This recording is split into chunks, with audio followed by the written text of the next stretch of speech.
오늘 강의 주제는 네, 크게 하나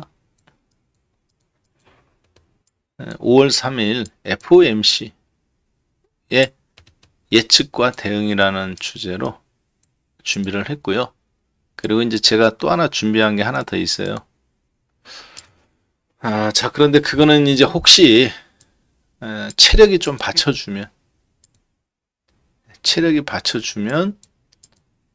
여러분들께도 현재 미국 시장에서 일어나고 있는 이제 어떤 큰 흐름의 특징들, 그리고 왜 그것이 일어나고 있는지에 대해서 한번 살펴보면 좋겠는데, 혹시라도 제가 체력이 좀 한계가 있어서 오늘 못한다 그러면 보니까 제가 내일 월요일 날이 보니까 저걸 또 유튜브 방송이 있잖아요. 11시부터 12시 반에 한국경제 와우넷을 통해서 그때 한번 자세하게 언급드리도록 하겠습니다. 자, 그러면 오늘 101번째 5월 3일 날 FOMC 미국의 FOMC 정책에 대해서 간단하게 한번 살펴보고, 그리고 FOMC에서 이제 금리를 0.5를 더 올리면 미국은 현재 4.75 제로로부터 계산했을 때 0%부터 올라왔다고 봤을 때는 지금 4.75예요. 그래서 5월 3일 날 0.25를 올리게 되면 이제 5% 금리가 되는 거겠죠. 기준금리가 5%에서 5.25까지 늘어나게 됩니다. 우리나라는 여전히 이제 3.5, 그래서 격차가 벌어지게 되는데, 어떤 것이 우리들한테 가장 최선인지, 그리고 어떻게 되는 것이 여러분과 저한테 가장 좋은 건지 한번 구체적으로 보도록 하겠습니다. 제목만 보이는 거 아닌데 바꿔야 되는데 잘못된 것 같네요.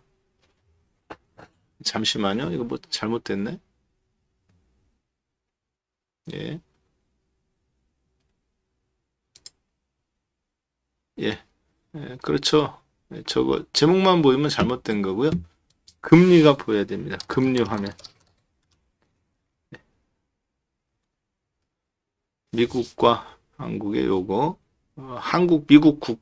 미국 태극, 미국 성조기, 우리나라 태극기, 이 두 개가 이렇게 보이고 옆에 금리가 보여야, 금리 화면이 보이면 정상이에요. 자, 그럼 속도감 있게 바로 좀 가도록 하죠. 오늘은, 자, 그리고 좀 내용이 중요한 내용들이 많기 때문에 자, 여러분들 채팅창은 잠깐 좀 멈출게요. 강의에 먼저 좀 집중한 다음에 그렇게 보도록 하겠습니다. 네, 좀 양해 부탁드리겠습니다. 네, 네, 감사합니다. 자, 먼저 일정을 한번 잠깐 보죠. 어제 미국 증시에 있었던 흐름과 국내 증시의 흐름이에요. 이제 이게 우리나라 종합주가지수입니다. 네, 우리나라 종합주가지수인데요.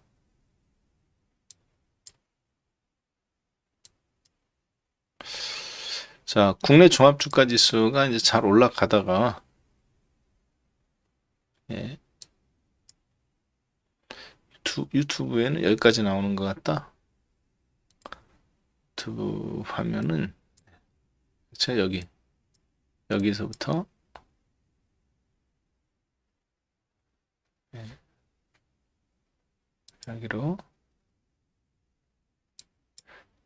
자꾸 오류 메시지가 뜨네.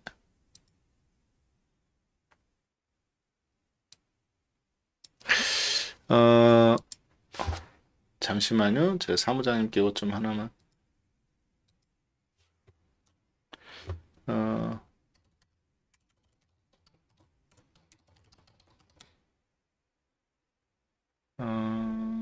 이거를 우리가 저거라고 그러죠. 프리즘.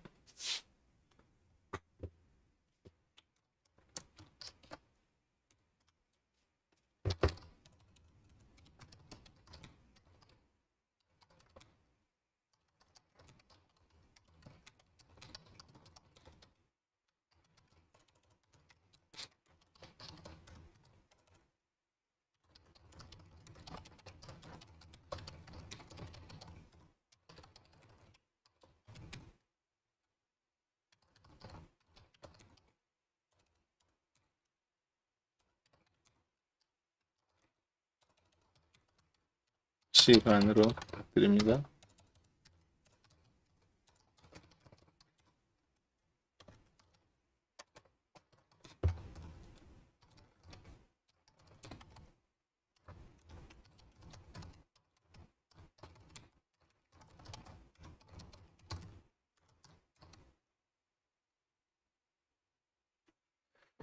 자, 네. 계속 진행하겠습니다. 네. 자, 이게 우리나라 종합주가 지수예요. 국내 종합주가 지수인데 2544포인트죠. 2500포인트 넘기기가 사실 그렇게 어려웠지 않습니까?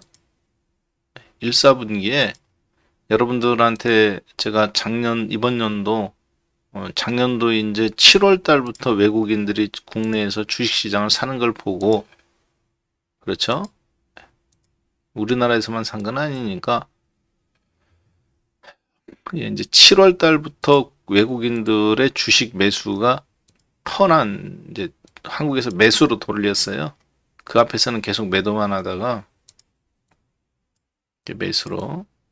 자, 그런데 그것이 이제 7월 초 6월 말입니다. 그때 당시 종합주가지수는 2300포인트였는데요. 요때 이렇게 돌린 것을 확인하고, 저도 사실은 이때부터 전후로 해서 셀트리온이라든가 일부 종목들을 적극적으로 매매를 하기 시작했죠. 그리고 짧게 끌어쳤는데, 시장은 해외 증시 외국인들이 샀지만 시장이 2200포인트 깨지고 2300까지 내려갔었어요. 다시 또 2차 매집 외국인들 들어오고, 그랬다가 이제 연말 연초에도 주가 올라가다 2500에서 맞고 떨어지니까 굉장한 투자 심리의 실망 매물이 한국에서 나오기 시작했죠. 2500 맞고 떨어지고 또 맞고 떨어지고, 이때 이제 여러분들한테 그때부터 저희가 봐왔던 것이 이제 2500포인트 1사분기 2500포인트를 바라보고 온 거고, 이제 2사분기에는 2750포인트까지는 어느 정도 윤곽이 보인다. 그리고 이제 지금 2550포인트까지 왔습니다. 2600 근처 갔다가 아직까지 못 찍었지만, 자, 외국인들 매수가 다음 주 정도 되면 이제 지난 1년간 최대 매수 금액이 돼요. 20조 원. 이 시점 잘 보시면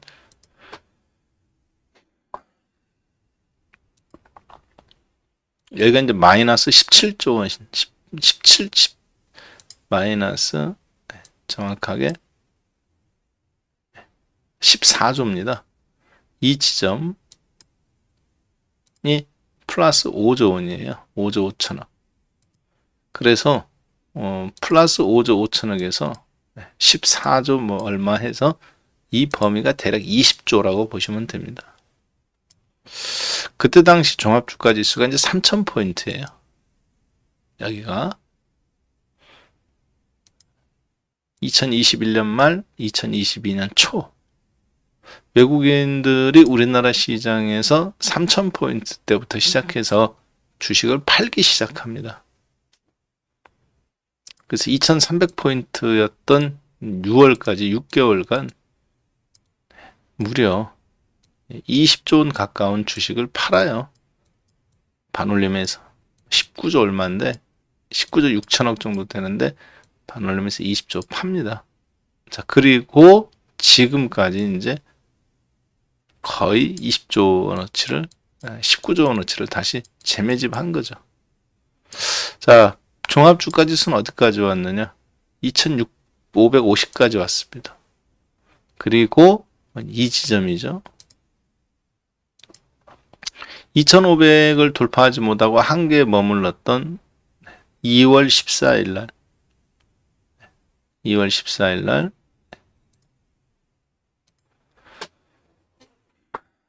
요 지점에서 머물렀었는데, 여기가 플러스 4조 원입니다. 3조 9천억이지만 그냥 4조 원으로 계산했으면 좋겠어요. 4조 원이라는 개념은 뭐냐면, 여기서부터 따지면은 이제 18조 몇천억인데, 여기 5조 5천억. 최고점이 5조 5천억이라고 놓고 보면 여기가 이제 4조 5천억까지 왔다는 거죠. 3조 9천억까지. 여기를 돌파를 못했었어요. 지난 6개월간 국내 증시가. 자, 근데 그거를 지난주에 처음 돌파했습니다. 지난주 목요일 날이네요.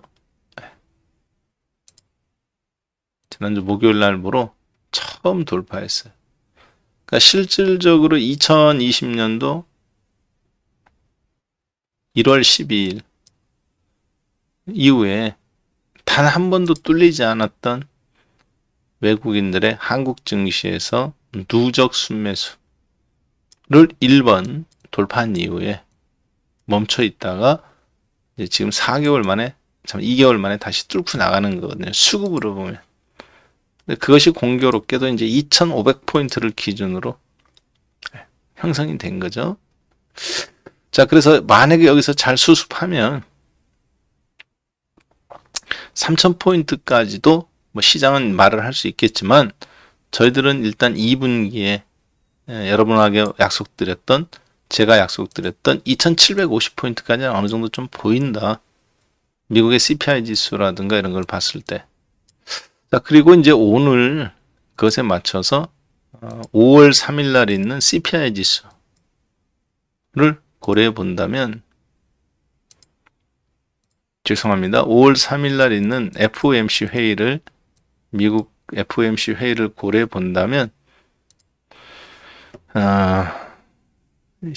시차가 유튜브 방송하는 거하고 시차가 한 5초 정도, 아까는 한 30초 있다가 지금 5초로 많이 줄어들었네요. 그 정도가 있네요. 자, 그래서 2023년도 5월 3일 날 미국 FOMC 회의가 이제 회의가 이제 끝납니다. 그래 5월 2일 날 시작이죠. 5월 2일 날 시작이지만 오늘이 4월 23일이니까 내일이 24일이고 앞으로 이제 실질적으로 이제 8일 남았지만 FOMC 영향력이 이제 들어오기 시작한 거죠. 국내 증시도 그렇고 미국도 그렇고 가장 중요한 FOMC 영향력이 들어왔는데 지금 CPI 지수가 5예요. 미국이 9.2에서부터 지난 9개월간 계속 떨어지기만 했죠. 다음 달에는 조금 올라갈 수도 있다고 저는 생각하는데 저 때문에 국제유가 권 때문에 올라갈 수도 있다고 생각을 하고 있는데요. 자, 따라서 저희들은 CPI 지수를 고려해 봤을 때 5월 3일 날 미국이 금리를 0.5%로 올릴 가능성은 거의 없다. 이렇게 사실 판단해야 되겠죠. 0.5% 금리 올릴 가능성은 거의 제로다. 이렇게 보고 올려봐야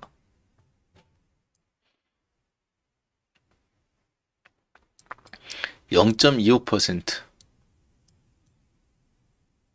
올려봐야 0.25% 수준이 가능으로 그렇게 점쳐지고 있습니다. 그래서 5월 달에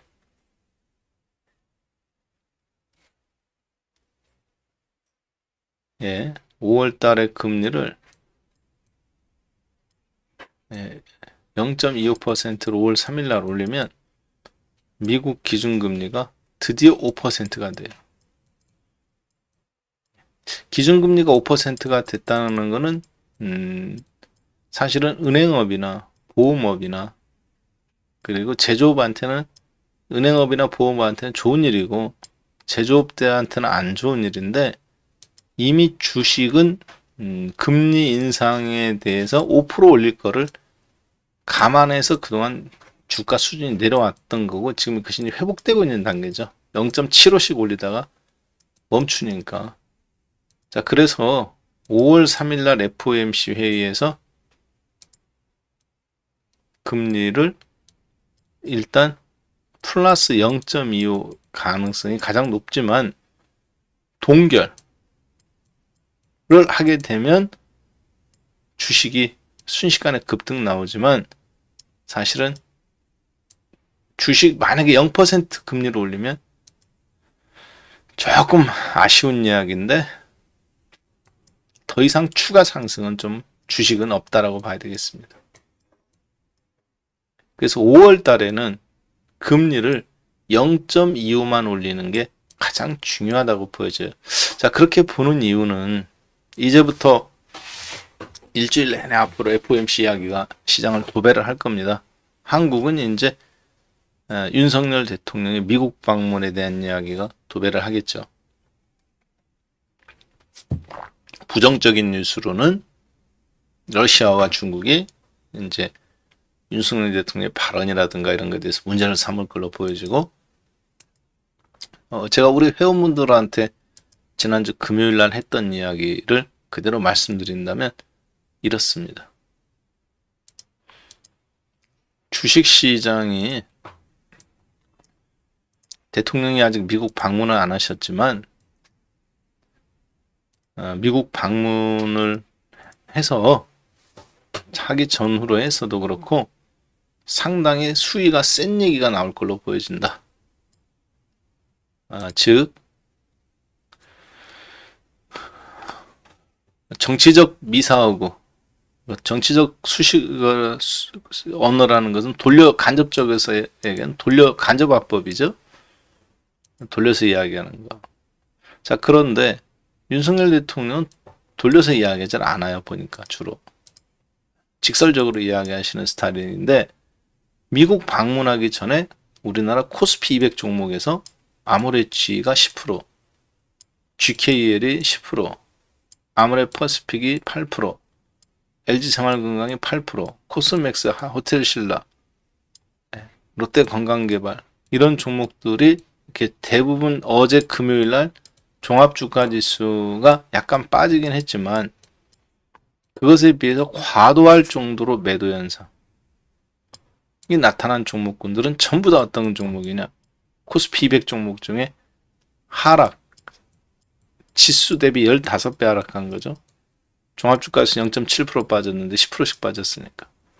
그런 종목들은 전부 다 대중국 한알령 관련주예요. 즉 중국을 대상으로 하는 회사들인데, 중국이 우리나라 예전에 이제 한알령 사드 사건 때, 사드 때 하락했던 종목들이 거의 그대로입니다. 지금은 리오프닝 관련주로 대변되는 종목이죠.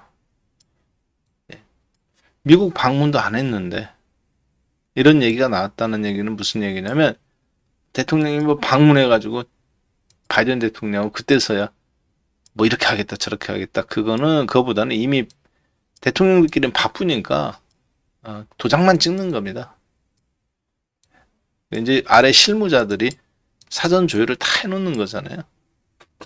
이런 주식들이 폭락이 나왔다는 것은 사실은 굉장히 이 미국에 방문해서 발표할 내용들이 중국이라든가 러시아, 특히 중국의 대중국 이 노선에서 일본과 한국과 호주, 그리고 대만, 중국, 미국, 이렇게 그 방어하는 부분에 있어서, 방어막에 있어서 수위가 센 걸 말해준다, 이렇게 볼 수 있겠어요. 반면에 올라간 종목군들은 주로 이제 에너지 쪽이라든가 방산이라든가. 그래서 금요일날 제가 우리 회원분들한테 한 얘기가 있습니다. 대중국 관련주는 한 번 더 하락을 발표하기 전에 빠지는 거 보니까 빠질 것 같고, 방위산업 관련주들은 한 번 더 상승이 남아있을 수 있다. 그리고 지금 보시지만 에너지 관련주들, OCI, 하나솔루션, CS윈드, 그리고 현대건설, 대우건설, GS건설, 그리고 이제 한전기술이라든가 이런 원자력 관련주들, 이런 종목군들이 코스피 200 종목에서 출발은 똑같았어요. 전부 다 시가 전후입니다. 근데 플러스 3, 4% 올랐고요. 떨어진 종목군들은 전부 다 리오프닝 관련주들인데 출발은 약보합입니다. 종합주가지수 대비 처음부터 폭락 나온 종목이 별로 없다는 얘기죠. 자, 따라서 그런 부분들을 고려해 봤을 때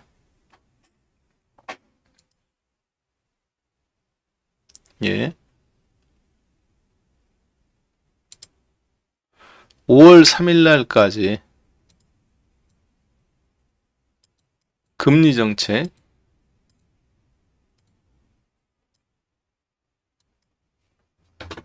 5월 3일 날까지 금리 정책에 맞물려서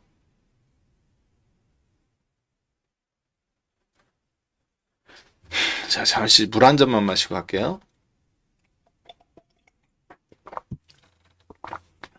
네, 앞으로 FOMC가 하는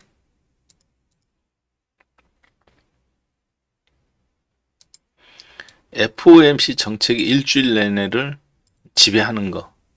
그리고 또 하나는 대통령의 방미 관련해서 이슈화가 될 만한 분야. 근데 보통 그것이 우리가 수혜주만 찾았는데 이번에는 피해주까지도 분명하다. 그래서 그 수혜주가 아까 제가 시간이 되면 이야기한다는 B파트고요. 오늘은 요걸 먼저 보도록 하겠습니다. 그래서 2분기에 여러분들이 어떻게 대응을 해야 될지, 그리고 이 시장이 지금 외국인들은 무슨 관점을 가지고 국내 시장을 하고 있는지, 그리고 앞으로 2분기에는 어떤 종목들이 대장주 및 주도주가 돼서 5월 3일날 FOMC 회의 때까지는 막상 FOMC 회의에서 플러스 2.5% 금리를 0.25%를 금리를 발표한다. 그래서 5% 금리가 된다. 기준금리가. 그러면 그나마 좀 다행이다. 자, 근데 지금까지 미국은 0.5% 금리를 올렸느냐 0.75를 올렸느냐 그것보다는 그동안 계속 금리를 올리고 나서 0.5든 0.25든 0%든 0%든 제롬 파월 의장, FOMC 의장, FRB 의장이 무슨 얘기를 하느냐. 예. 즉 앞으로는 그래서 금리를 더 올리겠다든가 더 속도감 있게. 그러면 금리를 멈췄다가 안 올렸어도 주가는 폭락했고, 금리는 0.75를 올렸다 하더라도 앞으로는 속도 조절하겠다라는 뉘앙스를 보이면 물가가 잡혔다. 그렇게 얘기하면 주가는 0.75를 금리를 올렸는데도 급등이 나왔습니다. 자, 따라서 그런 부분들을 고려해서 저희들은 다음과 같은 부분을 2분기에는 좀 생각해 볼 수 있을 것 같아요. 어떤 거냐면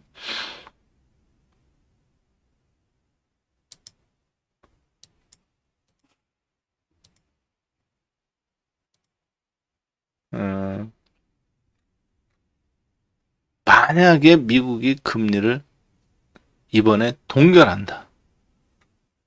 그런데 주가가 급등한다. 동결했는데 그러면 그리고 나서 그 다음 후속 조치에 대한 이야기가 없다. 만약에 이번에 금리를 0% 올렸어요. 그러면 미국뿐만 아니라 우리나라 주식도 다 같이 급등하겠죠. 더군다나 자, 그런데 그리고 나서 후속 조치에 대한 이야기가 없다. 그러면 예를 들어서 동결했는데 내린다든가 그 다음 달에는 나중에는 근데 내린다거나 혹은 내렸지만 또 올릴 수도 있다든가 0.5 다시 멈췄지 안 올렸지만 뭐 CPI 지수나 이런 걸 보고 다시 올린다든가 혹은 더 내릴 수도 있다는 양쪽 길을 다 열어놓으면 동결했을 때가 단기 있지 않은 피크라고 가능성이 있다고 보여집니다. 그동안 저희들은 저희 박한샘의 야간 수업에서는 미국의 CPI 지수가 작년도 7월 달부터 계속 하락하는 것을 9.2에서 그 다음 못 올라가지 못하는 것을 보고 이렇게 생각을 했었죠. CPI 지수가 한 달, 두 달, 세 달 연속 9.5, 8.6, 뭐 7.8 이렇게 떨어지는 걸 보고, 그리고 외국인들이 그러면 뭔가 어떤 징후가 나올 것이다. 그 외국인들의 징후는 결국은 주식을 한국 시장에서 매수하는 걸 거다. 근데 그것을 우리나라에서만 사는 게 아니라 전 세계적인 어떤 현상들이 나올 건데, 아마 그거는 달러하고 대칭점에 있는 나라. 달러하고 대칭점에 있는 나라는 유로화죠. 달러는 약세고 유로화의 강세로 나타날 거라고 보고 사실 기다렸어요. 자, 그래서 여러분들도 보시다시피 국내 시장에서 외국인들이 주식도 샀지만 우리나라에서만 주식을 산 게 아니라 프랑스는 신고점입니다. 이런 현상이 한국에서만 나오는 게 아니라고요.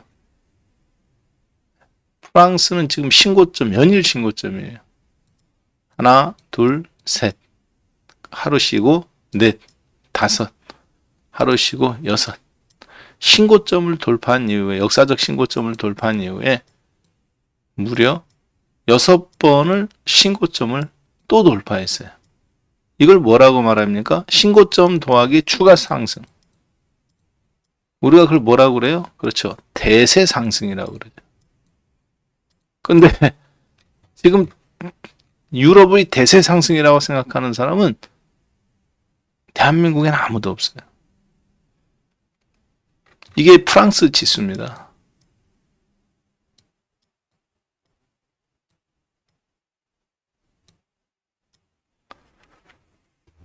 이게 프랑스의 CAC 40 지수예요. 까끄 지수. 자, 그런데 루이비통이 시가총액 1위인데 루이비통으로부터 시작해서 코로나 이후 신고점이 그동안 20년간 못 뚫었던 신고점을 프랑스가 코로나 덕분에 뚫었단 말이에요. 역사적 신고점. 여기죠. 나스닥 5,000포인트였대. 있었던 프랑스 지수인데 코로나 이후에 거기를 뚫고 잠깐 멈췄다가 잠깐 보시면은 우리나라에서만 주식을 산 게 아니에요. 외국인들이. 유럽 증시도 6월 말 7월 초, 즉 외국인이 주식을 계속 팔다가 아까 저하고 여러분하고 봤었잖아요.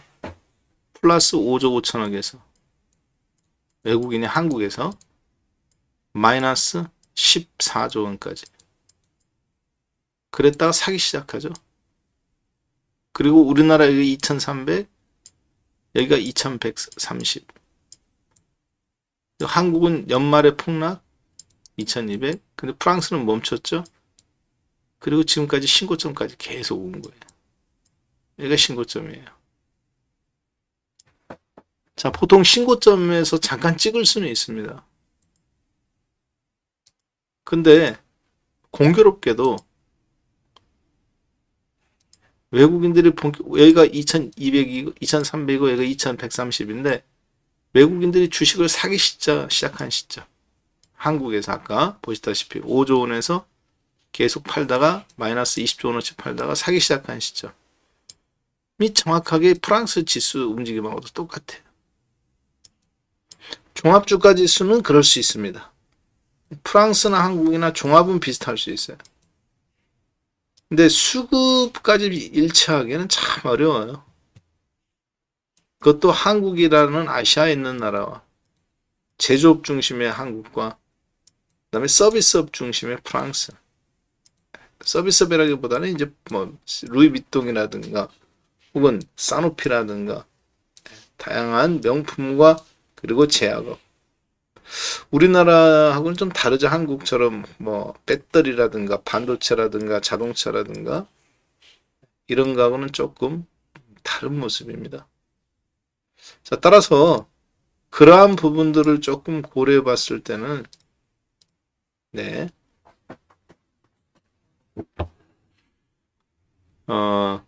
이 프랑스의 신고점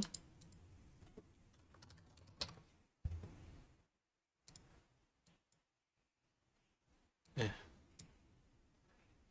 이 프랑스의 신고점의 움직임은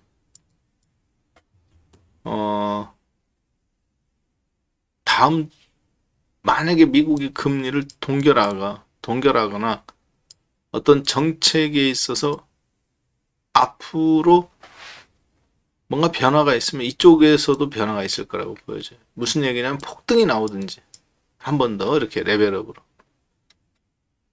자, 그러면 지금도 전 세계 사람들은 다 깨달았다고 저는 생각합니다. 프랑스의 신고점을 나오는 걸 보고 한국도 2500포인트 돌파도 나오고 있지만 전 세계의 돈들이 뭐를 하고 있냐면 지금 아직까지는 주식이 반등이라고 생각해요. 그러면 프랑스에 있는 사람들은 무슨 생각할까요? 대세 상승이라고 과연 생각할까요? 그렇게 생각하지 않습니다. 유럽이든 프랑스든 이게 독일입니다. 독일도 이제 신고점이 멀지 않았어요. 5%밖에 안 남았습니다. 5%만 올라가면 신고점이에요. 역사적 신고점. 이제 더 좁혀졌네요. 지난주에 4.5인가였는데 더 올라와서 조금 더 좁혀졌어요. 독일도. 자, 그러면 자, 잘 보세요. 유럽 EU 연합에서 중심 국가인 프랑스와 독일, 특히 독일과 프랑스 중심인데 이탈리아도 있고 영국도 있습니다만 영국은 탈퇴했고 그렇죠? 자, 그리고 이제 이탈리아 있지만 이탈리아는 부채가 너무 높아서 지금 오히려 부담이 되고 EU에 짐이 되는 상황이고 결국은 프랑스하고 독일하고 끌어나가는 유럽인데 프랑스는 신고점이고 독일은 신고점에서 이제 몇 프로 안 남았잖아요. 대세 상승이라고 봐도 되겠죠. 그동안은 대세 상승이라는 말 자체가 안 나왔어요. 어느 나라든지 이렇게 신고점이 나왔는데 그리고 신고점 대비 4% 남았으면 한국으로 따지면 지금 종합주가지수로 따지면 이렇게 왔다는 겁니다. 우리나라로 따지면 돌려놓으면 지금 3150포인트까지 온 거예요. 누가? 독일이. 여기가 신고점이니까. 프랑스는 3400포인트까지 간 거고요. 프랑스는 우리나라 신고점 대비 3400포인트가 돌파가 나온 거고 독일은 3150까지 온 겁니다. 지금 현재 지수로 따지면. 그러면 한 나라가 아니라 단체로 이렇게 움직였다는 것은 유럽이 대세 상승이에요. 자, 지금은 아직 그 이야기가 안 나옵니다. 그럼에도 불구하고. 어떤 증권 방송이나 여기서 증권 방송이라는 것은 우리나라 방송을 얘기하는 게 아니라 CNBC라든가 CNN이라든가 혹은 블룸버그라든가 BBC라든가 로이터라든가 이런 방송을 이야기하는 겁니다. 어디에서도 주식을 언급할 때 프랑스가 대세 상승이다. 독일이 대세 상승이다. 그런 용어가 나오지가 않습니다. 제가 알기로. 왜 그러느냐면 신고점인데도 불구하고 대세 상승이라고 나오는 타이밍은 그러면 이번 주나 다음 주가 되지 않겠나. 국내에서도 이제 기대감. 유럽은 실현이 되는 거고 신고점 돌파가. 지금 우리나라가 3150까지 왔다. 그럼 뭐 대세 상승 얘기 나올 텐데 프랑스는 3400 돌파했으면 그렇지가 않아요. 자, 그래서 5월 3일 날을 기점으로 해서 한국은 이제 4일 날 새벽이죠. 만약에 5월 3일 날 금리 동결했는데 그 다음에 얘기가 없다. 즉 인하 이야기나 그럼 주가는 잠깐 올라갔다가 며칠 막 하루 이틀 더 올라갔다가 그 다음부터는 좀 위험하다고 보고요. 0.25를 올리더라도 6월 14일 날이나 7월 26일 날 FOMC가 두 번 있는데 앞으로 금리 동결 이야기까지 해준다. 가능성까지 내비친다. 혹은 금리 인상 속도 조절은 금리 인상은 끝났다. 선언함과 캐나다나 네, 이런 나라들처럼 그렇게 선언해 준다면 주식시장은 꽤 괜찮을 것 같아요. 그런 부분들이 이제 나와준다면, 그게 없다면 금리가 동결이냐? 그게 별로 의미가 없다는 얘기죠, 세계는. 5월 3일 날 금리를 동결해도 호재이긴 한데 추세를 움직이는 거에는 아무 상관없다, 이게 사실은. 왜냐하면 주가는 다른 나라들도 그렇고 우리나라도 그렇고 좀 선반영돼서 올라오고 있기 때문에. 그래서 2분기에는 주식을 먼저 산 사람이 사실 이득인 겁니다. 선착순으로 먼저 떼려오고 호재 발표 나오겠는데 금리 동결이다. 근데 그 다음 인하 얘기 없으면 팔아야 된다는 얘기죠. 뭐 며칠 안 남았어요. 팔아놓고 다시 지켜보고 해보자. 그래서 이번 주에는 4월 달에 제가 여러분들한테 센 주식이라든가 혹은 매주 수요일 날 진행됐던 공개 방송이라든가 혹은 월요일 날 화요일 날 했던 낮 11시부터 낮 12시 30분까지 진행했던 한국경제TV 유튜브를 통해서 언급드렸던 것처럼 4월 달이 주식하기 가장 좋다. 5월 3일 날 어떻게 발표가 될지에 따라 0% 금리 인상, 금리 동결이라고 해갖고 이거 호재가 아니다는 얘기죠. 네. 이게 유지되거나 금리 인상 선언을 포기를 선언하지 않는 한 미국이 캐나다처럼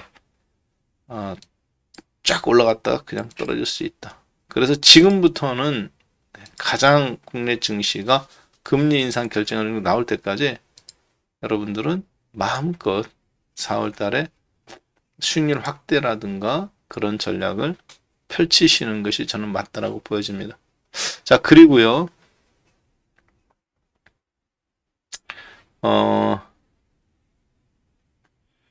외국인들이 아직 주식을 정리를 안 해요. 국내 시장에서. 선물 매매라든가 옵션 매매는 조금씩 하고 있는데 정리를 하지 않는다는 얘기는 앞으로 충분히 어떤 국내 증시 전체를 좀 끌어올릴 만한 어떤 대응 뉴스가 저는 어느 정도 후속타가 수급이 기관들 중에서 나올 거라고 보는데 그거는 바로 퇴직연금이라든가 퇴직연금 이런 부분이라고 저희가 그렇게 좀 고려를 해봐야 되겠습니다. 자, 그리고요. 오늘은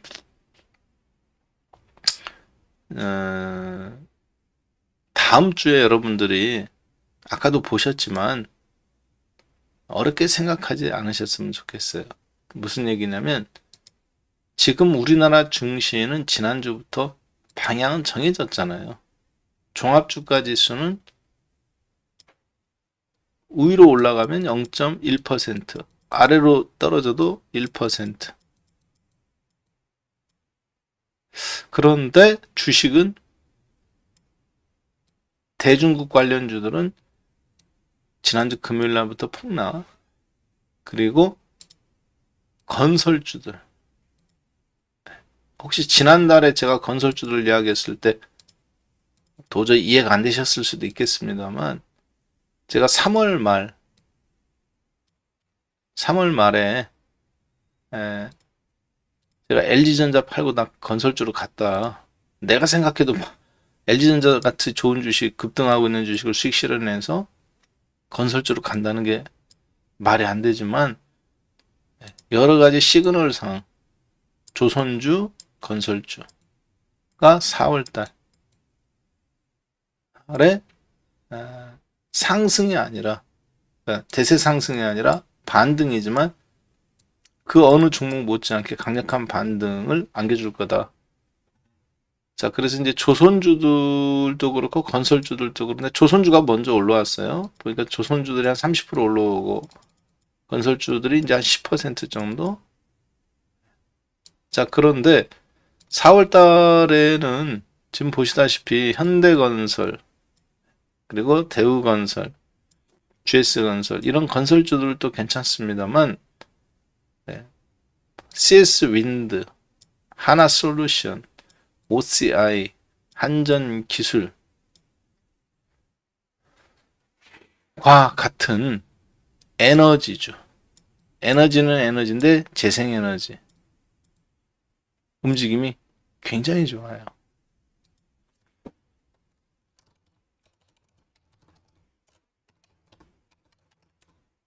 그 이유들에 대해서 잠깐 한번 보겠습니다만 이게 우리나라만 지금 그런 게 아닙니다. 지금 제가 여러분들한테 두 가지를 보여드렸죠.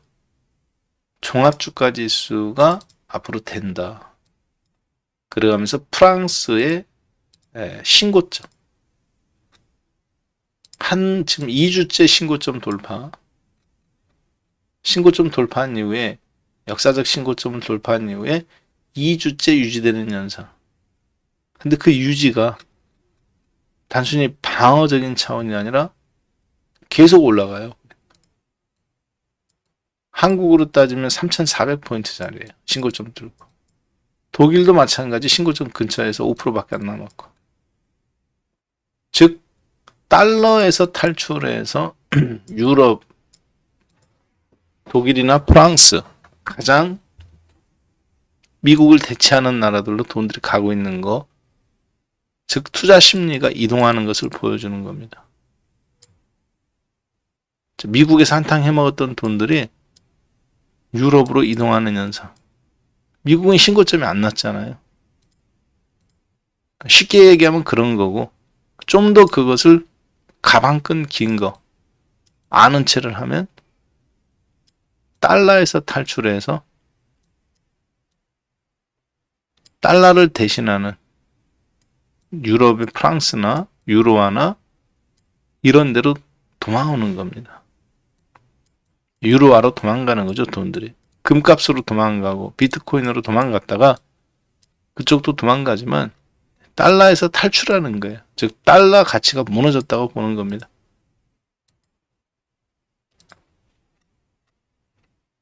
(115를) 찍었던 달러 인덱스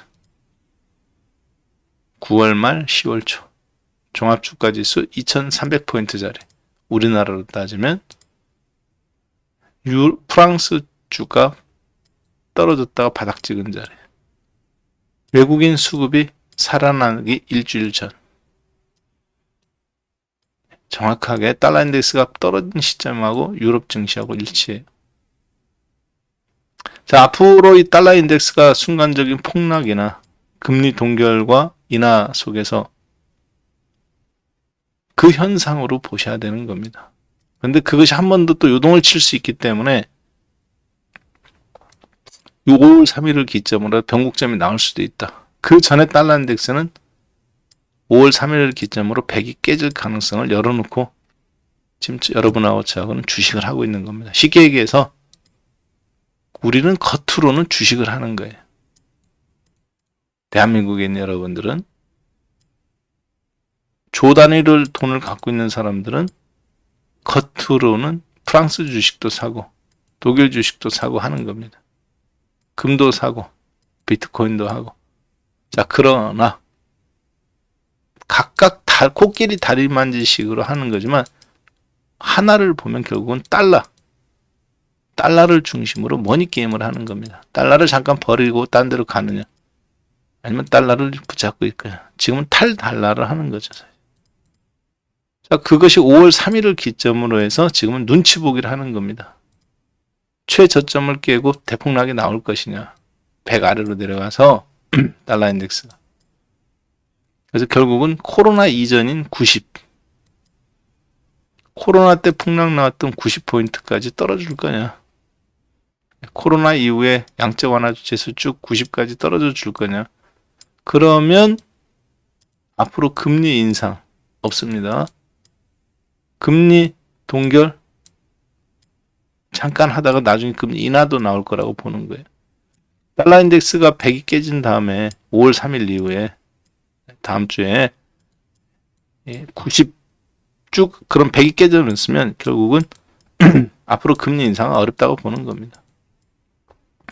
달러는 90까지 떨어지고 프랑스나 유럽은 계속 신고점이 나오고 프랑스에 이어서 독일도 신고점이 나오고 유럽의 신고점에 의해서 한국도 계속 신고점 행렬에 도달할 가능성이 신고점이 아니라 상승, 반등이지만 마치 상승같이 느껴지는 강력한 반등이 나올 가능성을 약간은 염두에 둔다. 그런 개념 속에서 주식을 하는 거다. 그리고 이번 주는 아까 보셨지만 건설주라든가 그리고 한화 솔루션, OCI, CS 윈드, CS 베어링, SK 오션 플랜 이런 신재생 에너지들이 윤석열 대통령의 방미를 앞두고 들썩들썩 거려가면서 지난주에 움직였다는 거. 그런 부분들이 4월달 여러분하고 저하고 다음 주에 가장 큰 수익률의 중심에 있다라는 것을 이해하셔야 될 것 같아요. 자, 나는 잘 이해하고 있다. 33 눌러주세요. 예, 나는 오늘 방송을 통해서 그 기본적인 개념에서 그러니까 옛날에는 다 올라갔는데 지금 그렇지 않다는 거죠. 되게 한국만의 특징이 나오는 게 윤석열 대통령의 분명한 외교적 입장 발언. 그래서 대중국 관련 리오프닝 줄로는 폭락하고 미국 관련 및 방위 산업체나 건설주, 미국이 발주를 주는 업체들이 최대 수혜를 입고 있는 현상을 분명하게 보는 겁니다. 자, 그런 속에서 여러분하고 저하고는 다음 주를 대체하는 거예요. 자, 그리고 그런 속에서 오늘 다음 주에 혹시 나는 아직 주식 못 샀다. 지난번에 2200포인트 연초에 주식 폭락 나왔을 때 그때 이 상고 하저를 바라본다는 저를 내가 박한샘을 비웃었는데 그때 여러분들의 그 많은 분들의 비웃음 너는 그리고 지금 시장에서 다 떨어진다고 하는데 너 혼자 상고 하저라고 생각하냐 그런 부분들에서 그때 기회를 놓친 분들한테는 짧지만 4월 달에서 5월 달에 한 번 더 기회가 저는 있을 거라고 보는데요. 바로 그 부분은 신재생과 그리고 윤석열 대통령이 지금 펼치고 있는 앞으로 한국판 뉴딜 정책이 이제 한 번 더 일어납니다. 그 부분이 그런데 계속 뻗어갈 수도 있고 미국이 금리를 동결하고 나서 아무 말 없으면 소멸될 수도 있어요. 그래서 그때 연초에 가입 못 하신 분들, 수익률을 놓치신 분들은 제가 봤을 때 4월 달에 꼭 좀 먹으셔야 됩니다. 자, 그래서 지난번에 저희가 이제 이거는 의미 없습니다. 선착순 100명은 끝났어요. 지난주인가 지지난주에 100명이 다 끝났고 그래서 그날 100명이 다 마감돼서 수요 공방할 때 50명인가 40명인가를 더 2차 추가를 했는데 그것도 그날 저녁 때 다 끝났습니다. 그날 다 저녁 때 밤 12시인가부로 해고 다 끝났기 때문에 그리고 나서 지금 일주일간인가 이걸 이제 안 열었죠. 근데 혹시 나는 4월 달에 그 수익률 2500포인트 돌파, 2600포인트 하는 우리나라에서 보니까 제가 보니까 종목은 뻔해요. 지금 상태에서. 종목은 뻔합니다. 현재. 왜냐면 4월 달에는 종목은 뻔한데 그거에서 나는 수익을 내서 앞으로 상반기에 박한샘 대표와 남아있는 상반기 4월 달, 5월 달, 6월 달 특히 가장 어려운 시기가 5월 달 거라고 봅니다. 여러분들 5월 달에 주식이 쉬울 거 한참 쉬울 수도 있지만 거꾸로 금리 동결했는데 시장이 갑자기 급등 나왔다 무너지는 가능성이 있다고 봐요.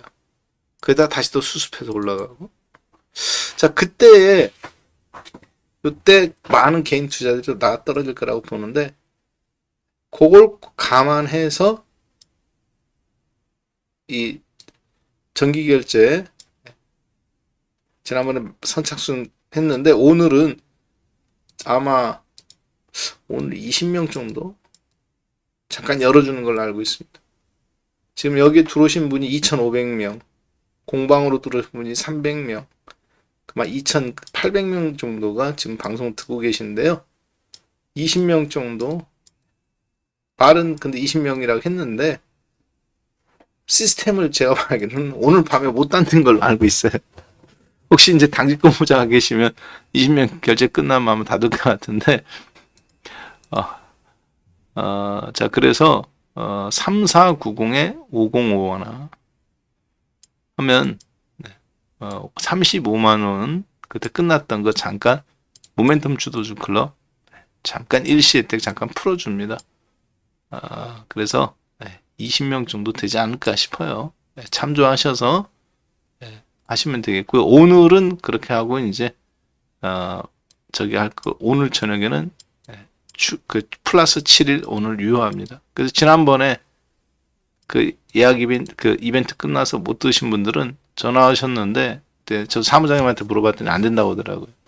결제하고 싶은데도 날짜가 지나서 회사에 확인해 보니까 오늘 잠깐 열어주는 것 같으니까요. 그렇게 하시면 될 것 같아요. 자, 계속 진행하겠습니다. 네. 자, 그러면 오늘은 요거 하고 이제 아까 제가 또 말씀드렸던 두 번째 B 강의로 좀 가겠습니다. 첫 번째는 그래서 5월 3일 날 FOMC에 대한 부분이고, 5월 3일 날까지는 주가가 꽤 괜찮게 올라간다고 보여진다. 그런 징후들이 유럽에서 먼저 나왔다. 그래서 미국 시장보다 유럽 시장이 더 신고점이 나오는 이유. 큰 틀에서 보면 미국은 앞으로 금리를 동결하거나 혹은 인하할 가능성까지 내비친다. 5월 달에는 금리 동결과 플러스 0.25 수준. 단기적으로 보면 그래서 4월 달 이번 주에는 주식을 하기에 굉장히 공격적으로 하기에 괜찮은 흐름으로 보여진다. 다만 종목 간에는 옥석이 굉장히 심하다. 아까 보시면 리오프닝주 대중국화는. 그래서 앞으로 중국, 러시아 이쪽은 좀 어려울 것 같고요. 우리나라 연결된 종목 중에. 분명하게 미국의 편에 서서 수혜를 받는 건설업이나 발주받는 거죠. 방위산업체나. 근데 방위산업체는 많이 올라왔잖아. 지금 거기 들어가서 뭐 하겠어요. 특히 우리나라는 K배터리 IRA 법안이 최대 수혜줍니다. 그래서 이번 강의에서는 두 번째에서는 간단하지만 헤드라인만 말씀드릴게요. 헤드라인만 말씀드릴게요. K배터리가 IRA 법안 때문에 움직였잖아요.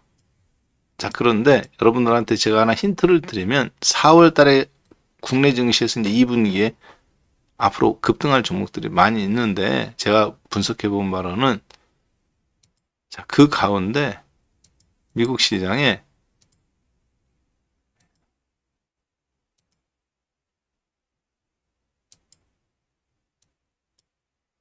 이 퍼스트 솔라라는 회사가 있어요.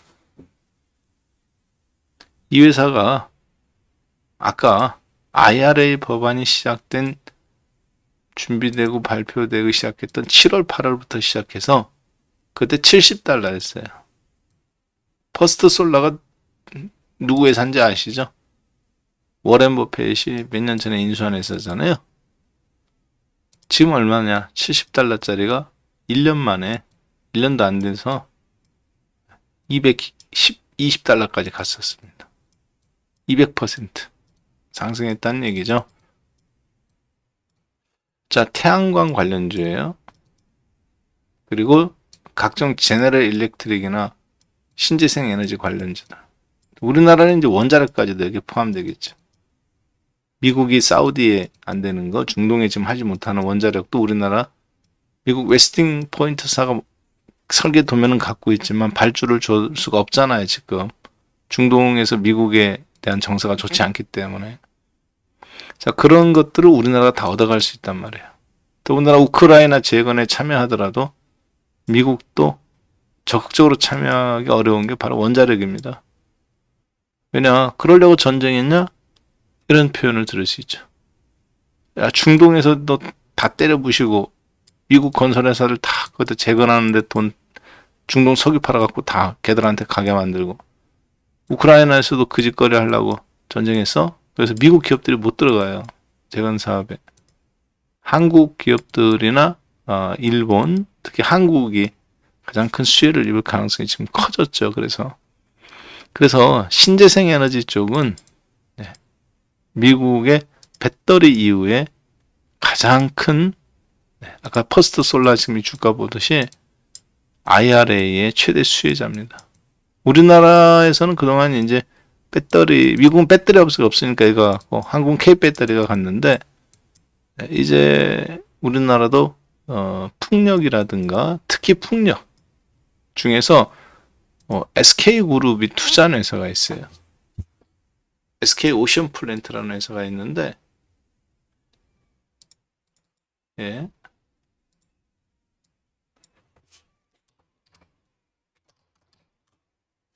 이 SK 오션 플랜트라는 회사는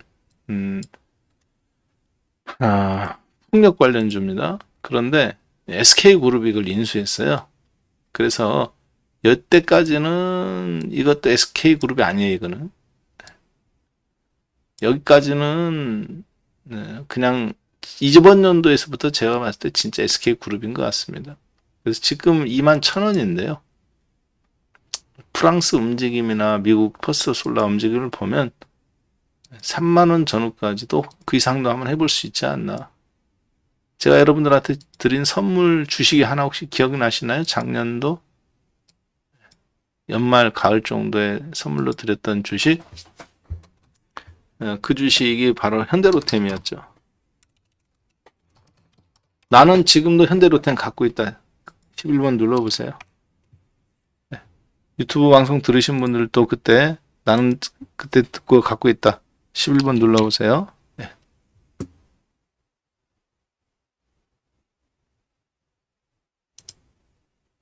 네.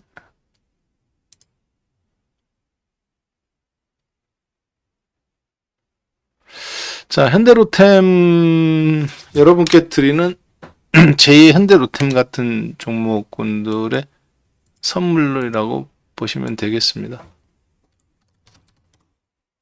예. 현대로템이 여기였죠? 그때 18,000원. 제가 왜 이걸 기억하냐면, 현대로템을 악재가 나왔잖아요. 저희가 사고 나서. 공정거래위원회에서 과징금 대상으로 현대로템, 다원시스인가요? 지하철 차량 담합했다. 그래서 그래가지고 주가가 폭락 나왔습니다. 우리가 한 15% 샀나? 올라갔는데 안 팔았죠?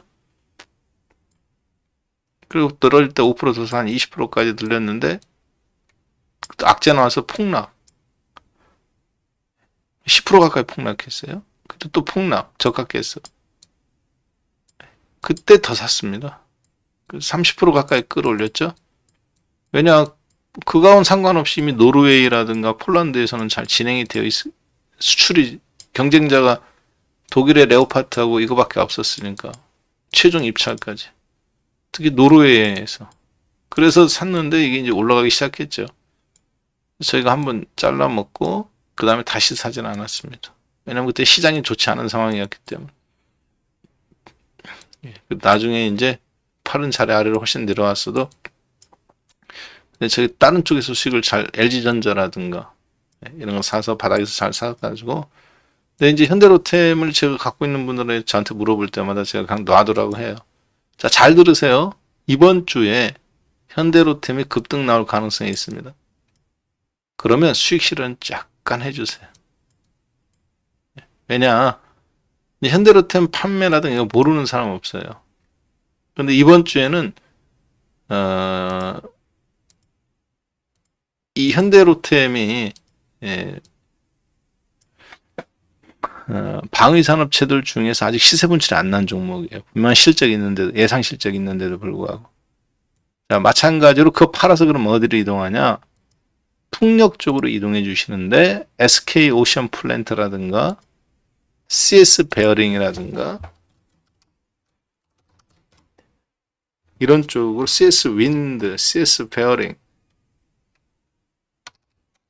이쪽으로 이동해 주세요. 자, 자, 이 부분은 제가 녹화를 하지 않겠습니다. 여러분들한테 힌트만 드릴게요. 왜냐하면 저희들도 우리 회원분들, 모멘텀 주도주 클럽 회원분들 지금 이제 오시는 20명, 저희들은 이미 다 준비해 놓은 게 있습니다. 기존의 회원분들은, 지난주까지 오신 분들은 이미 딱 세팅이 되어서 종목을 완수하고 제가 왜 사야 되는지 오늘 밤에 아까 9시에 우리 회원분들한테는 말씀을 드렸어요.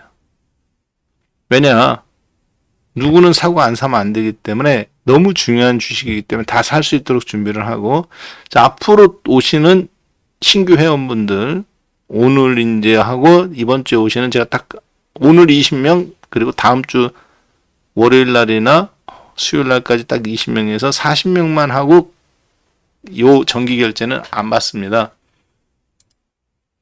왜냐, 이게 별로 그렇게 남는 게 아니에요. 여러분들도 아시겠습니다만, 이게 월에 55만 원이잖아요, 원래. 근데 한 달에 35만 원이면 별로 남는 게 아니에요. 그리고 이미 지난주에 100명, 수요일 날, 그리고 또, 그러니까 100명 선착순 했는데 3일 만에 마감되고, 추가로 40명 했나 50명 했나 회사에서 했는데 2차까지 그날 저녁에 다 마감이 끝났어요. 자, 그래서 오늘하고 다음 주에 40분 정도만 하면 이미 100명이 아니라 2배 초과가 됐어요. 그럼 이런 경우에 다른 분들은 이제 돈에 대한 욕심이 있기 때문에, 저도 돈에 대한 욕심은 있습니다만 최대한 땡길 수 있는 만큼 땡기는데 저는 그렇게 하지 않습니다. 왜 그러냐? 지금 장은 대세 상승장이 아니에요.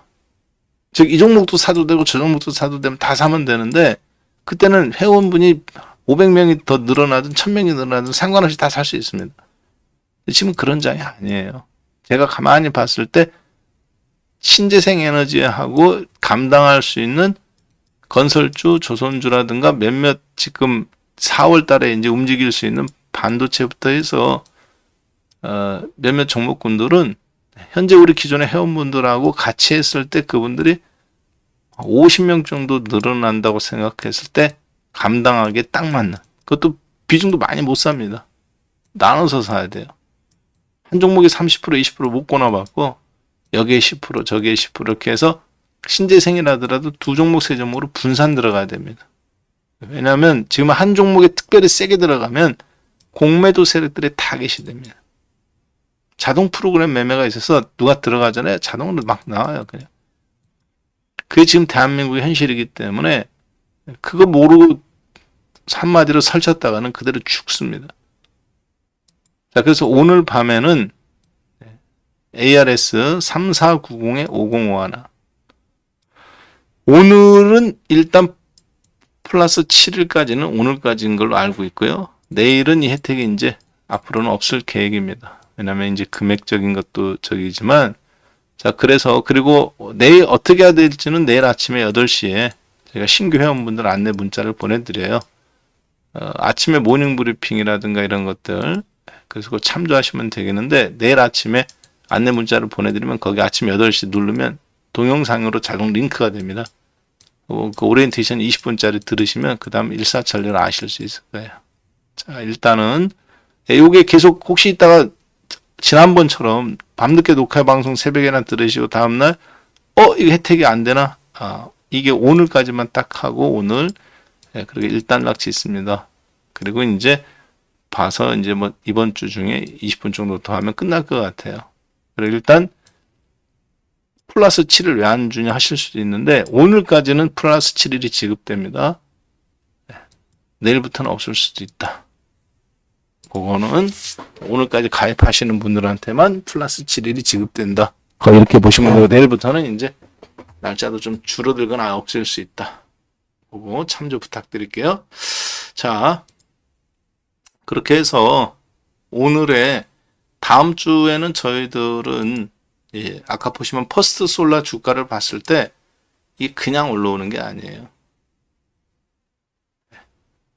그리고 제너럴 일렉트릭도 마찬가지고 왜 그러냐면 혹시 머리 좋으신 분은 제가 작년도에 방송했던 거 야간 수업에서 IRA 법안에 대해서 방송했던 거를 혹시 그때 거를 자세하게 들으신 분들은 기억하시는 분이 저는 계실 거라고 생각합니다.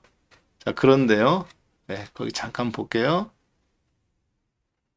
그 IRA 법안에 보면 예.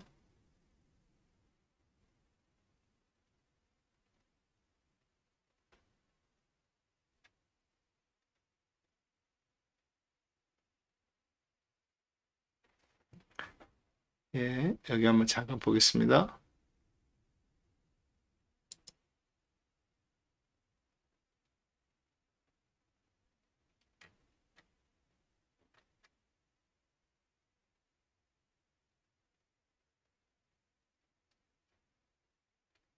그때 제가 IRA는 기아 자동차 그리고 우리나라 2차 전지업체들한테 축복이다라고 그랬죠.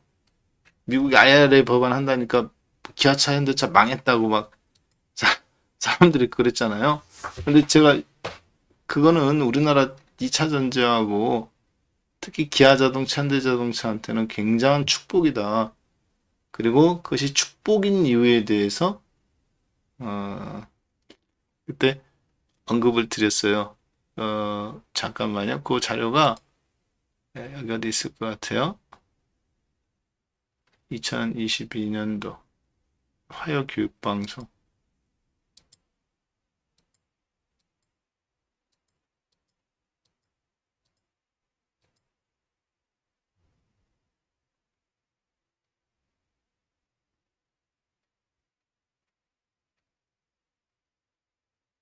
예, IRA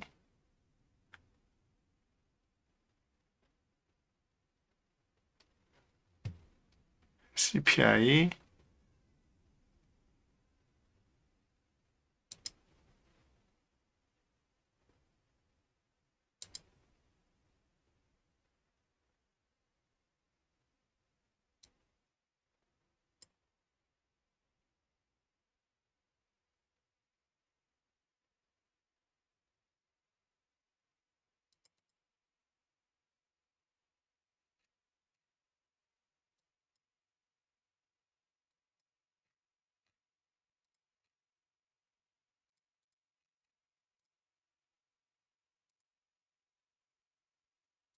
미국 IRA 법안에 관련해서 2022년도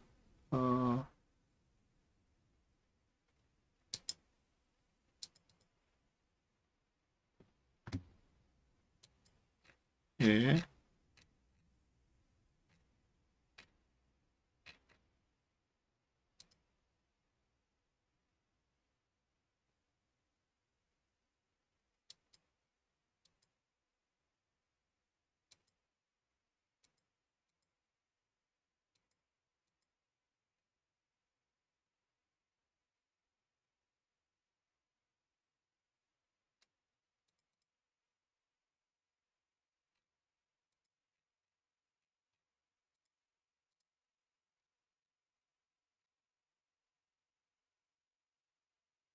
요거 검색어로 찾아봐야 되겠네요. 제가 여기다가 그걸 한번 좀 여러분들한테 너무 중요하기 때문에 잠깐만요. 이거 하나 그때 당시 강의했던 구체적인 자료가 그 법이기 때문에 수치가 있어야 돼서 여기 있네. 예, IRA 법안 수정. 예, 수정 법안인데 이건.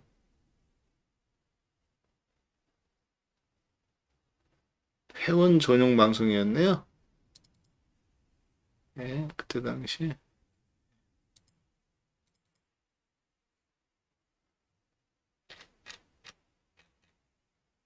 아, 여기 있네요. 네, 됐습니다. 찾았네. 어렵게 찾았네요. 자, 요거를 집중적으로 하고 마무리 짓겠습니다. 자, 보실까요? 이건 다 같이 보셔도 될 것 같으니까. 네.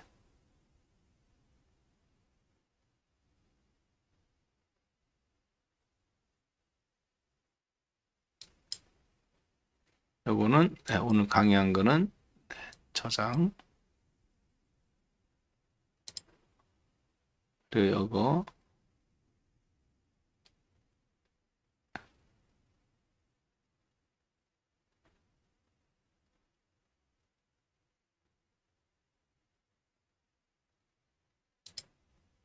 추석 특집이었네. 추석 특집으로 준비한 거였네요. 예. 자, 잘 보이시죠? 자, 요거의 종목들이 다 녹아 있어요. 자, 나는 지금 잘 보이고 잘 들린다 하시면 11번 한 번만 부탁드리겠습니다. 네. 예, 나는 지금 잘 들리고 잘 보인다. 자, 잘 보세요. 우리나라는 2차 전지가 올라갔잖아요. 그런데 미국은 퍼스트 솔라, 워렌 버핏이 몇 년 전에 산 회사를 인수한 거예요. 70달러에서 지금 6개월 사이에 200달러까지 왔어요. 200%씩이 났다고요, 미국장에서. 제너럴 일렉트릭. 자, 이런 종목인데 IRA 법안을 잘 보시면 이런 규정이 있습니다.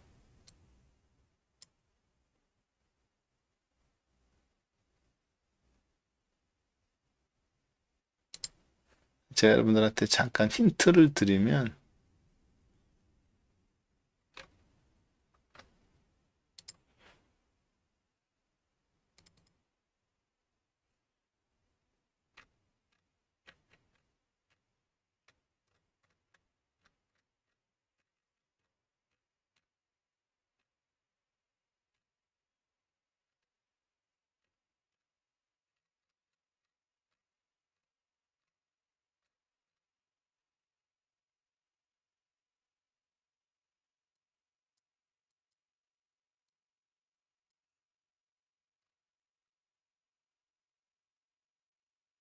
예, 여기 있네요.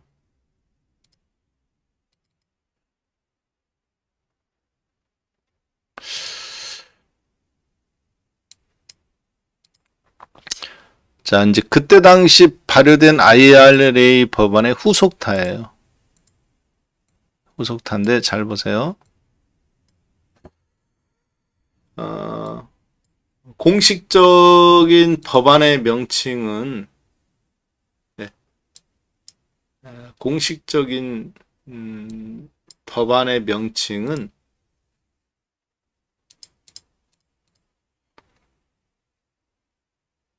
Advanced Manufacturing Tax Credit이라는 법입니다.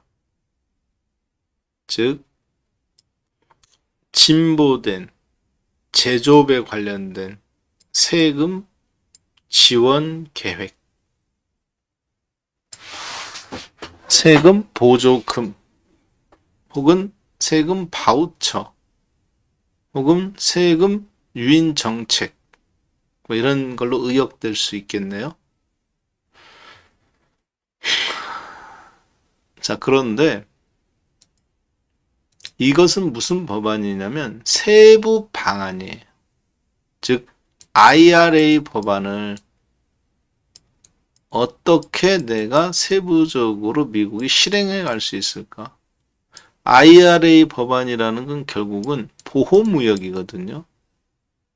보호무역인데 결국은 신냉전 시대로 가는 속에서 보호무역을 해야 되고 중국을 견제하기 위해서, 그리고 그 법안이 경제적으로 나타난 게 IRA이고 그 IRA 법안을 세부적으로 어떻게 실행할 건가 하는 구체적인 정책이 AMPC 정책입니다.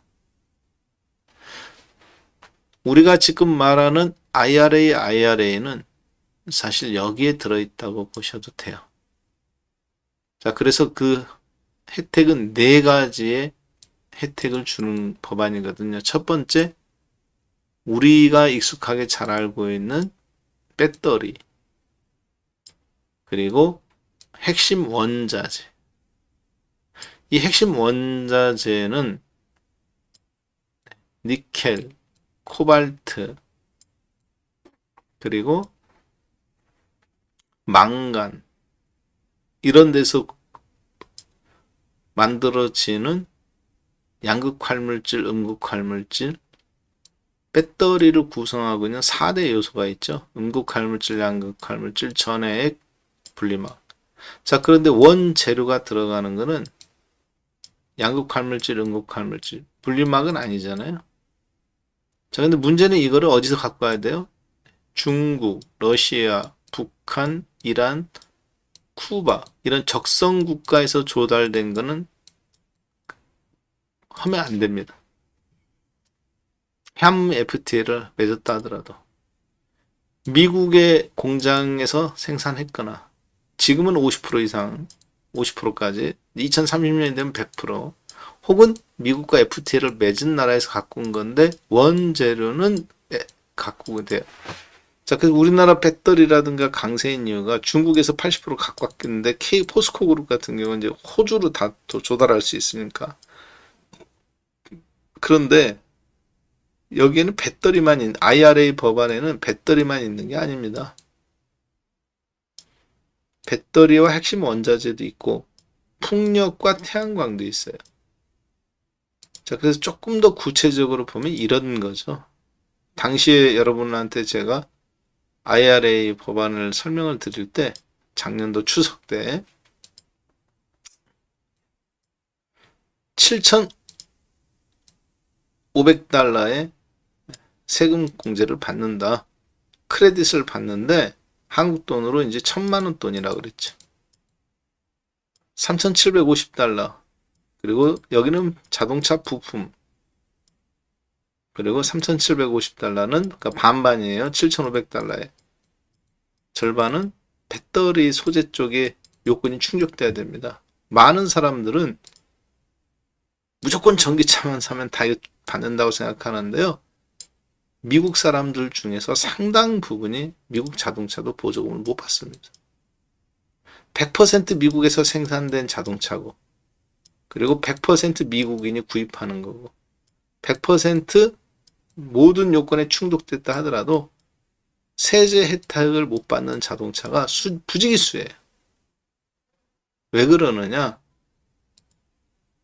그 이면에는 소득에 대한 부분도 포함되어 있습니다. 예를 들어서 내가 전기 자동차를 샀어. 미국에서 100% 생산된 거를. 그런데 자동차 가격이 8만 달러 이상이면 못 받아요. 이해되셨죠? 나는 이해됐다. 1번. 그리고 승용차.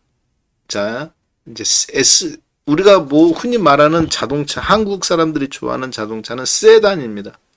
자동차는 비클이 있어요.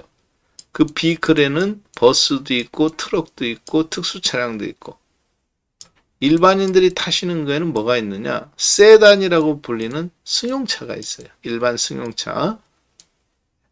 그리고 쌍용의 무쏘라든가 칸이라든가 소렌토라든가 이런 것처럼 생긴 SUV 차량이라고 그러죠. 혹은 픽업 트럭이라고 불리는 것들. 이런 것들이 있습니다. 이 모든 것을 자동 바퀴가 달려서 움직이는 걸 뭐라고 그러냐? 비클이라고 그래요. 그리고 세단과 트럭, 그리고 이제 SUV 이렇게 나눠지는데, 세단이 아닌 사람들이 개인이 타고 다니는 건 거의 SUV라고 보시면 됩니다. 미국 같은 경우는 이제 밴도 있고 픽업 트럭도 있는데 우리나라는 뭐 무속한 말고는 픽업 트럭은 없죠, 사실. 자, 그런데 승용차가 55,000달러예요. 테슬라는 다 승용차잖아요. 그리고 이제 미국에서 생산됐다 하더라도 8만, 아무리 비싼 차도 8만 달러까지, 즉 1억 이상짜리 자동차는 보조금 못 받습니다. 자동차는 7천만 원 이상은 보조금을 못 받아요, 승용차는. 그래서 제가 가장 웃겼던 게 어떤 것이냐면, 현대자동차는 보조금 하나도 못 받는다, 미국으로 수출하는 거.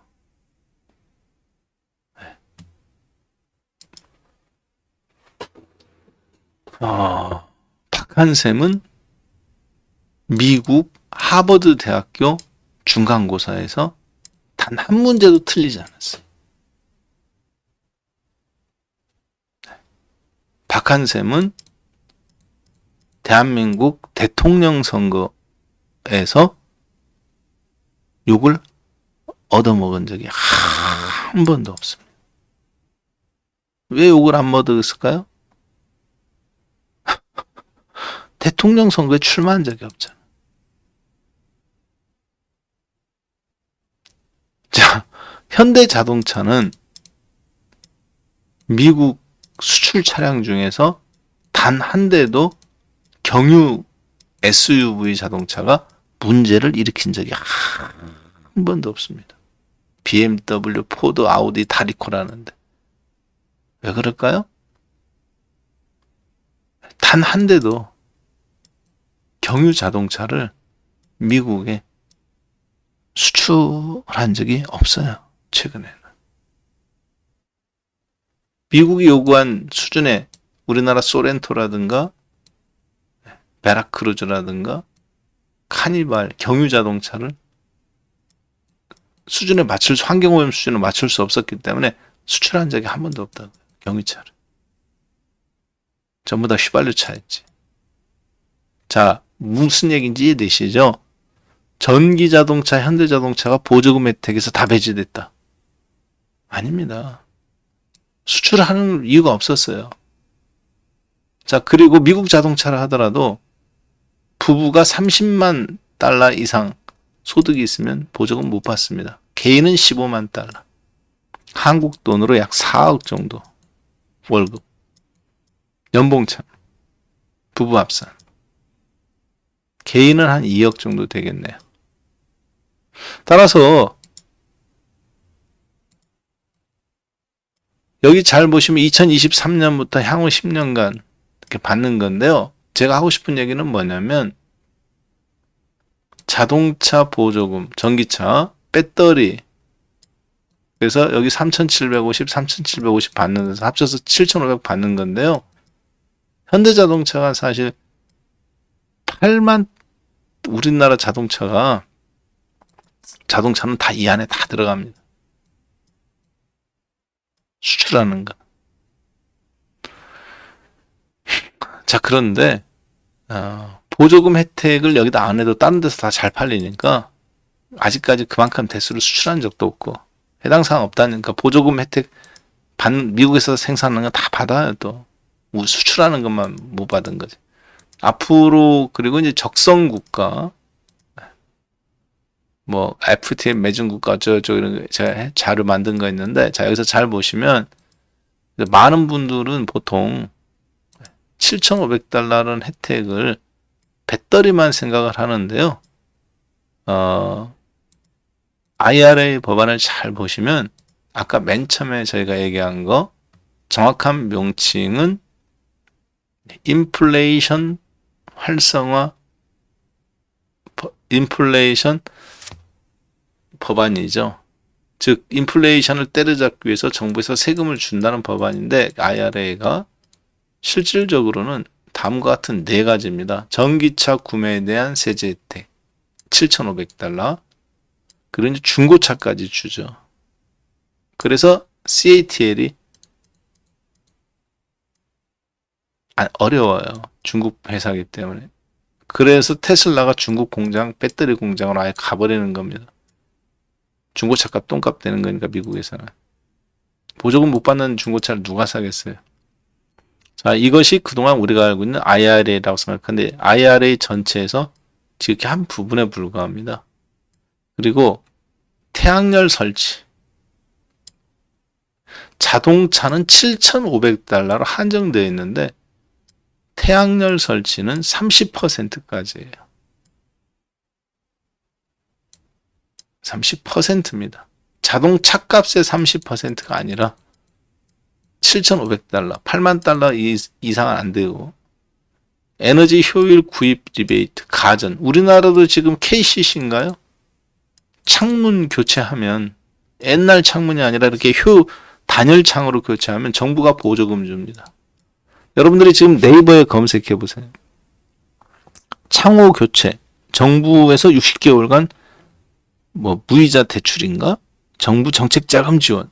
야, 우리 집 창문 교체하는데 나라에서 보조금 줘요. 에너지 효율 따라 에너지 아끼라고.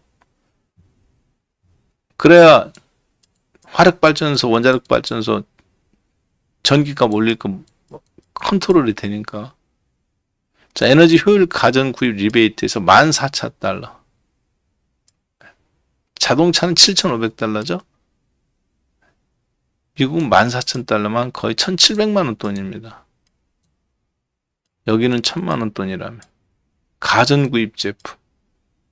그래서 여러분들이 혹시 집에서 TV를 바꾼다거나 냉장고 1등급 에어컨 바꾸면 14,000달러까지 보조해줘요. 이걸 그리고 이제 태양광 패널, 풍력 터빈 600억 달러. 그래서 총 금액이 얼마냐? 아까 얘기했던 태양광 풍력, 신재생 에너지, 그리고 에너지 효율, 전기자동차. 이게 크게 4개 파트인데요. 자, 여기 보니까 중국 등에서 생산된 배터리 핵심 광물을 사용한 전기차는 제외한다. 테슬라가 안 된다는 거죠. 배터리가 장착한 거. 총 금액은 3,450억 달러예요. 자, 나 지금 잘 따라오고 있다. 33. 이게 IRA 법안입니다. 당시에 바이든 대통령이 다른 예산은 다 줄였는데 미국이 지금 다 긴축 경제기잖아요. 양적 테이퍼링 하고 있잖아요. 양적 정책을 양적 완화 정책을 멈췄잖아요. 자, 잘 따라오시는 분들은 33 눌러주세요. 자, 여러분들이 이게 왜 중요하냐면 IRA 하는데 자꾸 전기차만 갖고 IRA를 생각하는 분이 있어요. IRA 법안은 이거 전체입니다. 그것에 대한 구체적인 실행 법안이 Advanced Manufacturing Tax Credit 법안이고요. 자, 그런데 맨 처음에 법안이 발의됐을 때 예산 편성이 3,750억 달러였어요. 한국 돈으로 479조 원. 근데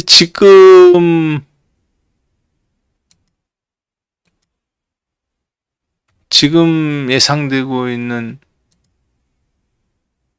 크레딧 IRA 법안을 실행한 결과 AMPC네, Advanced Manufacturing Tax Credit인데 이게 P네요.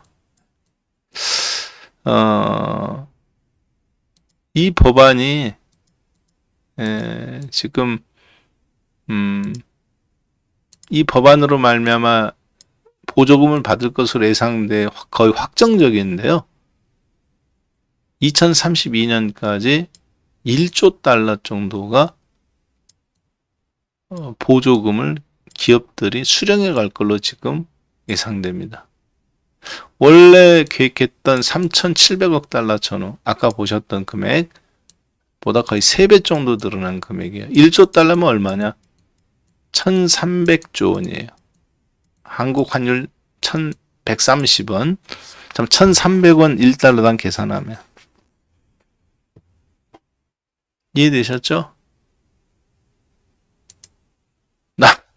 자, 그러면 답은 나왔잖아요.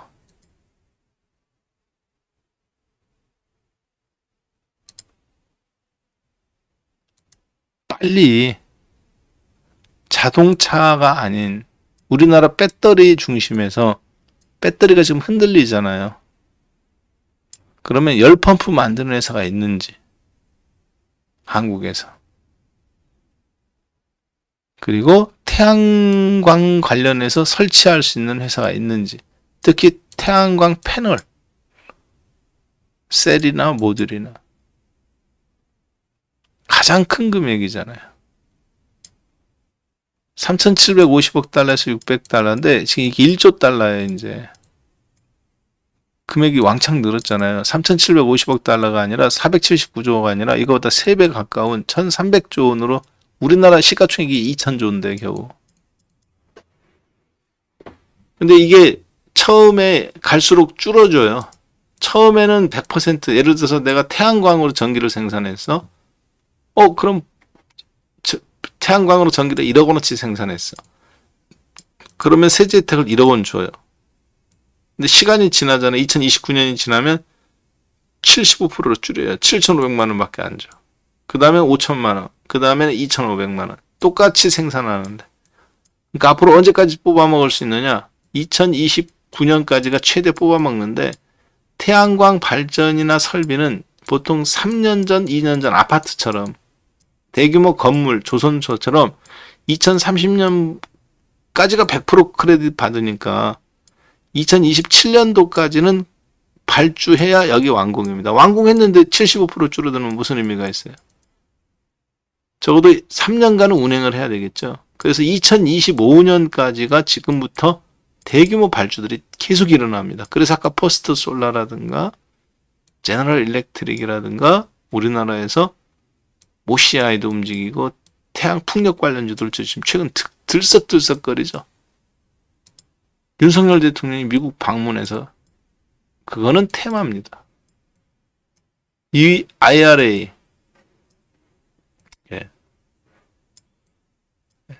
AMPC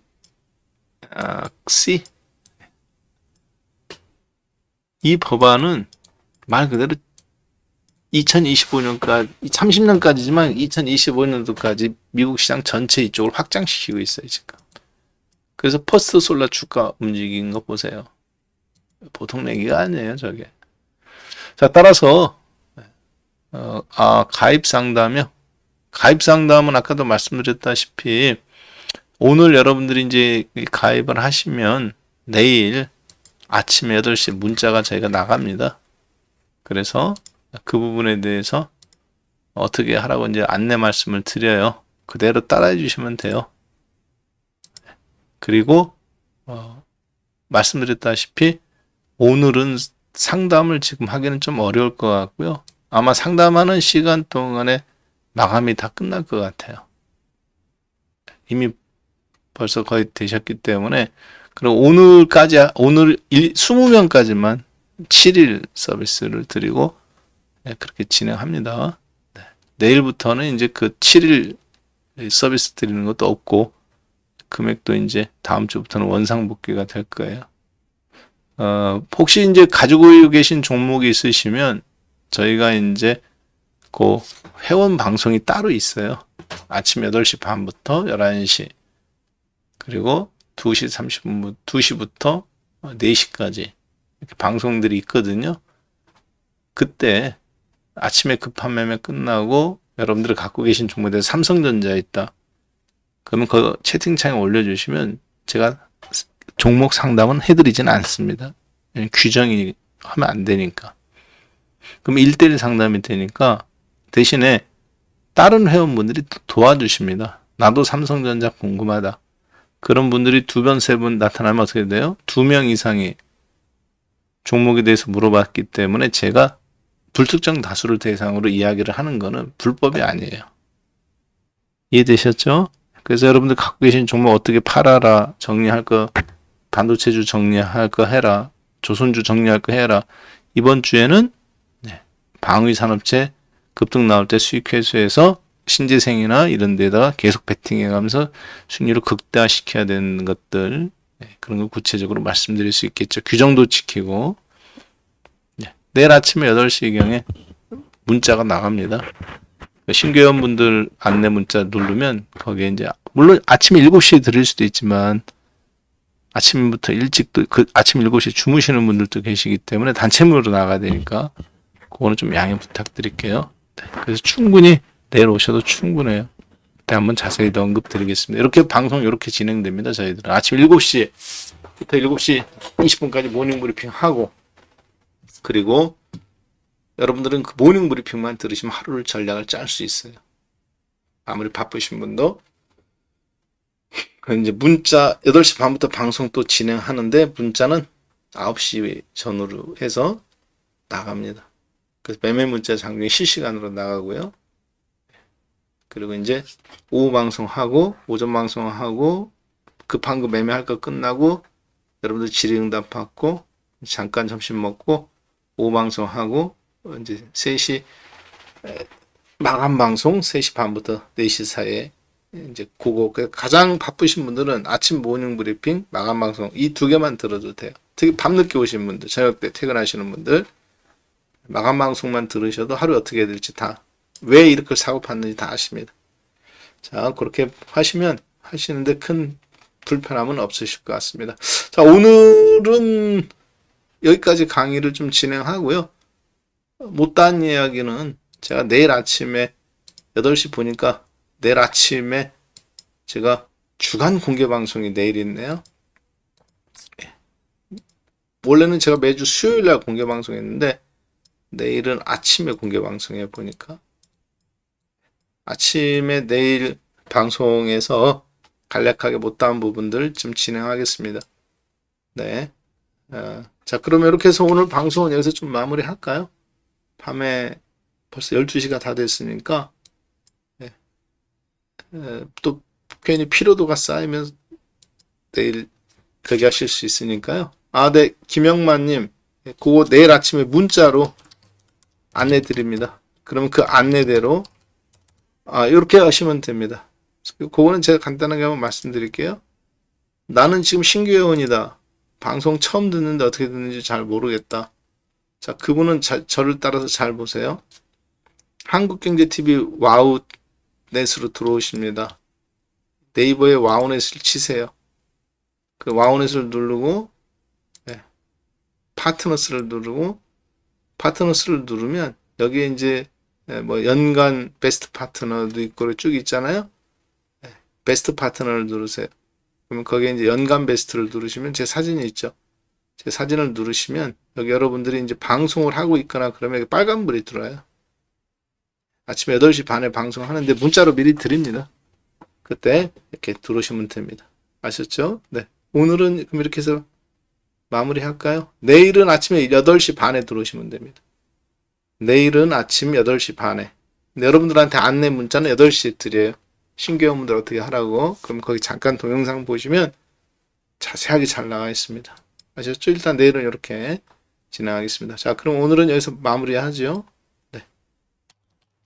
자, 7788 눌러가면서 오늘 방송은 마무리 짓겠습니다. 그렇게 해서 오늘 101번째 여러분하고 야간 수업 강의를 마무리 짓도록 하겠습니다. 오늘은 특별하게 101로 마무리 해볼까요?